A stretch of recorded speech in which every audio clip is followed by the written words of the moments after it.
बिस्मिल्लाहिर्रहमानिर्रहीम। अस्सलाम वालेकुम ख़वातीन और हज़रात, आयशा वॉइस में एक नई वीडियो के साथ आपकी खिदमत में हाजिर हूँ। उम्मीद करती हूँ आप सब लोग बिल्कुल खैर वाफियत से होंगे। आज जना के बारे में एक ऐसी कहानी लेकर आपकी खिदमत में हाजिर हुई हूँ। ये जना कर्ज है, जो जैसा करता है उसे वैसा ही भरना पड़ता है। उम्मीद करती हूँ कि हमारी आज की ये कहानी आपको अच्छी लगेगी। कहानी शुरू करने से पहले मेरे तमाम नए आने वाले व्यूवर्स से इल्तमास है, जिन्होंने अभी तक हमारे चैनल आयशा वॉइस को सब्सक्राइब नहीं किया वो जल्दी से सब्सक्राइब कर लें, ताकि हमारी हर नई अपडेट सबसे पहले आप तक पहुँचे। कहती हैं, जो बदनजरी को एक फन समझती हैं, ये वाकया उनके लिए एक इबरत है। एक बादशाह के सामने किसी आलम ने ये मसला बयान किया कि जानी के अमल का कर्ज उसकी औलाद या उसके अहले खाना में से किसी न किसी को चुकाना पड़ता है।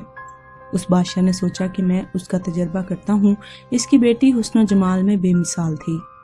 उसने शहजादी को बुलाकर कहा, आम सादा कपड़े पहनकर अकेली बाजार में जाओ, अपने चेहरे को खुला रखो और लोग तुम्हारे साथ जो मामला करें वो हूबहू आकर मुझे बताओ।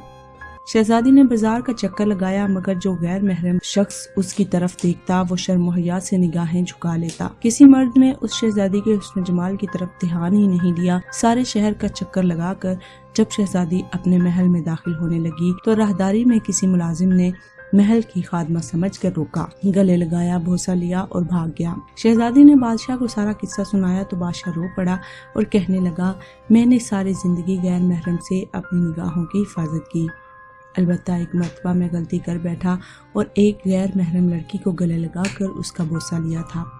मेरे साथ भी वही कुछ हुआ जो मैंने अपने हाथों से किया।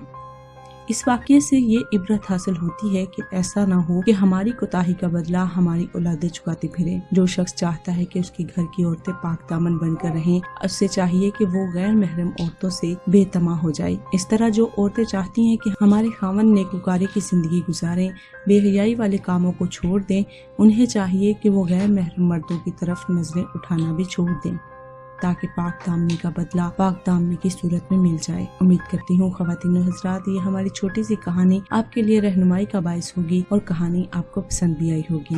मिलते हैं एक और वीडियो के साथ। तब तक अपना और अपने साथ दूसरों का ढेरों सारा ख्याल रखिएगा। हमें अपनी दुआओं में याद रखिएगा। वीडियो पसंद आने की सूरत में लाइक करते हुए शेयर जरूर कीजिएगा और कमेंट में जरूर बताइएगा आपको हमारी वीडियो कैसी लगी। आने वाली वीडियो तक के लिए हमें दीजिए इजाज़त। अल्लाह हाफिज़।